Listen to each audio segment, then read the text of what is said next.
미나상 고니치와 안녕하세요 여러분. JLPT를 빠르고 쉽게 이해시켜주는 여자 시원스쿨 대표 강사 나룸입니다.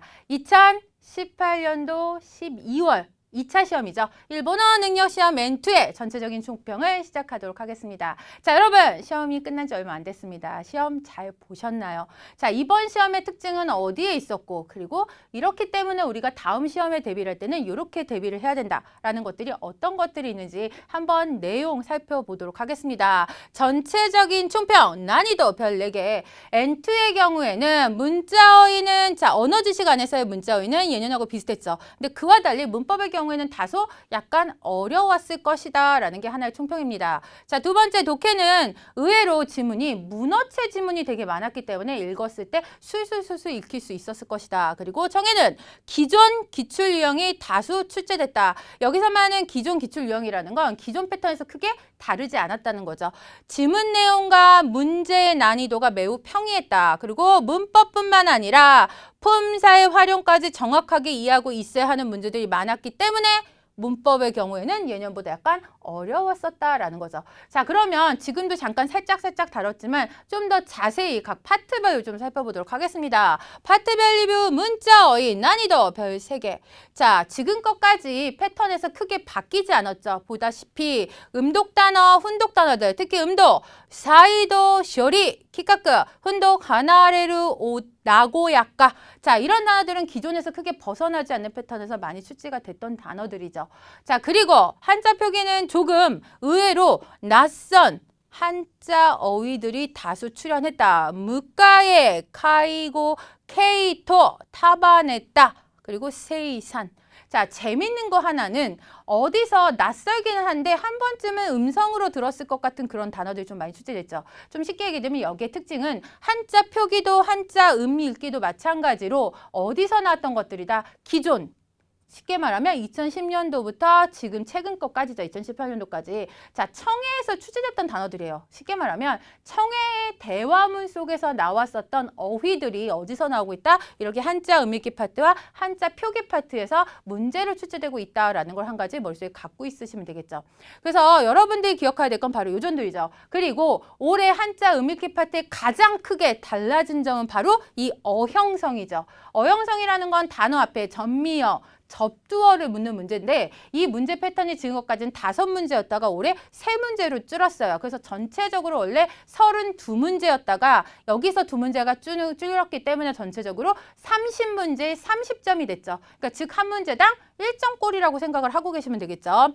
자, 약간 보시면 어형세도 똑같이 문제수가 축제된 거 이외에는 기존에 나왔던 문제에서 크게 바뀐 게 없다. 보시면 자, 무, 케이, 카크, 소신, 겐 그리고 하다라키 테.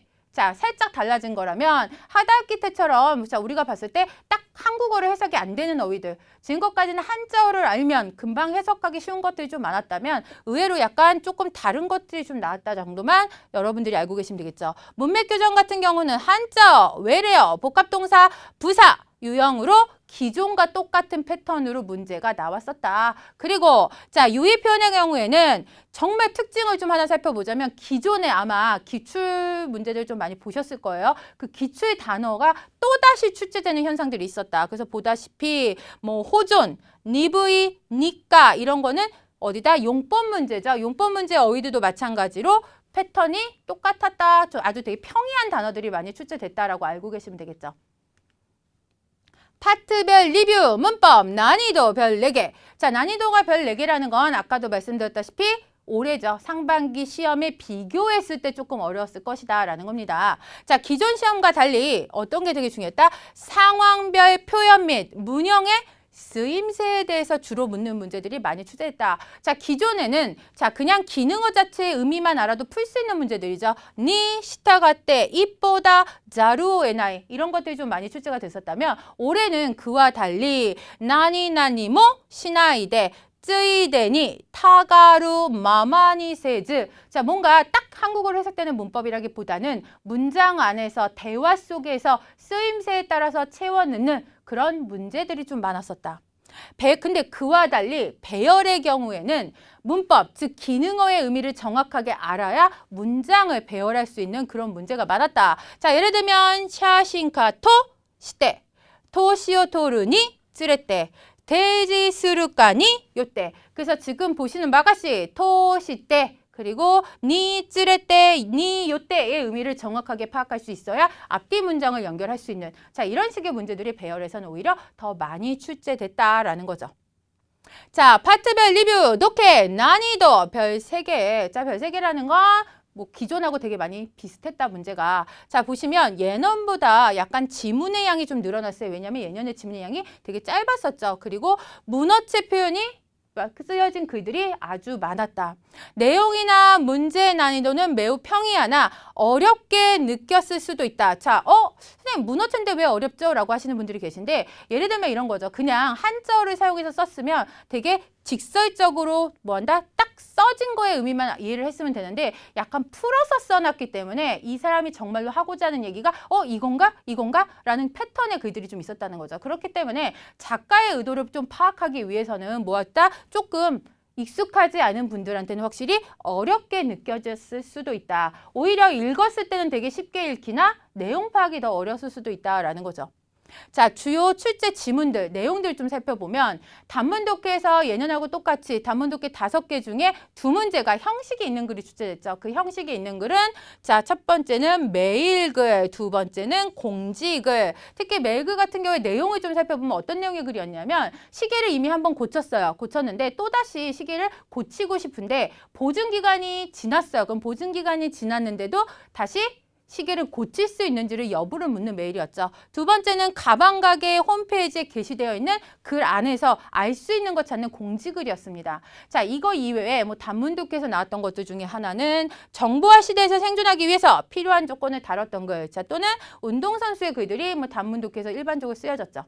자, 이렇듯이 여러분들이 알고 있어야 될 건 단문 독해의 기본적인 패턴은 바뀌지 않는다. 그리고 문제 자체도 그렇게 어려운 문제가 많이 출제되는 것은 아니다라는 것만 머리에 염두를 하고 계시면 되겠죠. 자, 파트별 리뷰 청해 난이도 별 3개. 자, 청해 같은 경우는 살짝 조심하셔야 될 게 여기서 말하는 제가 난이도가 별 3개라는 건 전체적으로 기존의 시험 문제를 전체적으로 봤을 때 평이했다는 거죠. 그러나 아마 여러분들 조심하셔야 될 건 올해 1차 시험 상반기 시험이죠. 상반기 시험이 좀 쉬웠었기 때문에 그것에 비교를 한다면 조금 어렵게 느꼈을 수도 있다.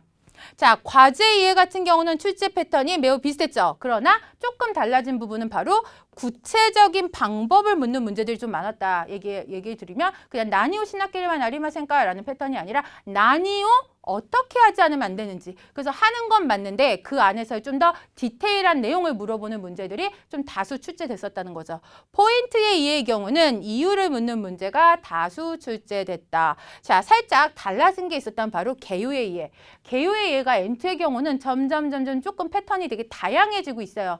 지금 것까지 초반에서는 정말 거의 80%가 테마를 묻는 글이었다면 이제 테마에서 조금 벗어나서 테마 확인을 넘어서 하고자 하는 이야기의 구체적인 내용이죠. 묻는 문제. 이게 무슨 소리냐? 그냥 소츠교세이와 나니오 하나 시테이마스까 또는 소츠교세이가 이따이 것도와 난데스까 이런 패턴이 기존의 문제였다면 이번의 문제는 그 안에서 좀 더 디테일하게 들어가 소츠교세이와 슈쇼크 카츠도니 쯔이때 논나 아드바이스 오 시테 이마스까 그냥 무엇을 말하고자 합니까가 아니라 좀 더 디테일하게 물어보는 문제들로 많이 바뀌고 있다는 거죠.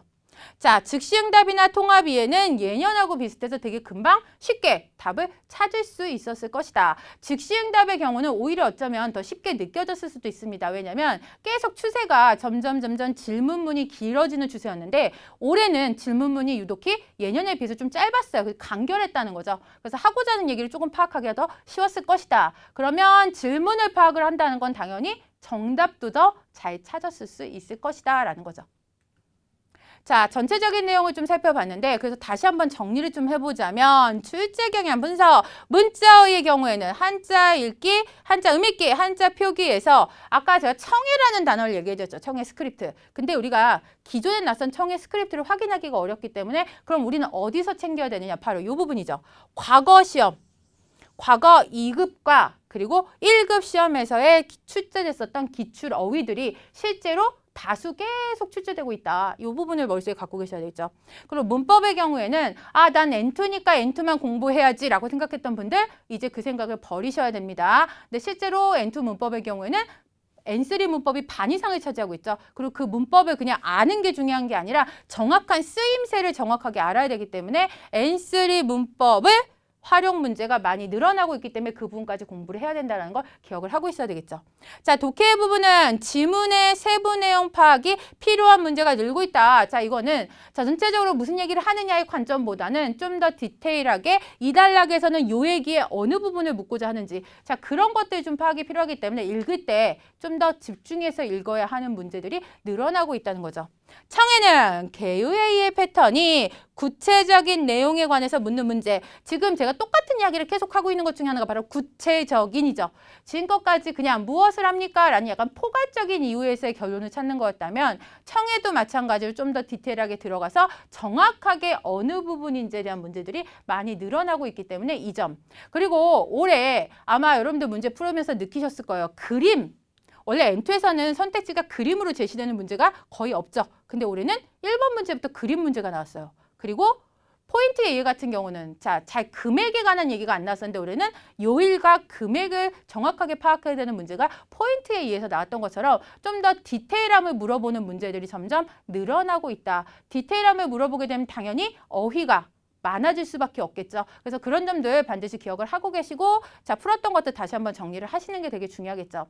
자, 이제 여러분들 시험이 끝났습니다. 끝났는데 이제 다음 시험을 대비하기 위해서 올해 시험이 어떤 내용들이 나왔었고, 그리고 이게 전체적으로 봤을 때 이런 식의 문제들이 좀 많았구나라는 걸 파악을 하고 있어야 다음에 우리가 대비를 할 수 있겠죠. 자, 미나상 시험 수고 많으셨습니다. 자, 대화 미나상 사요나라.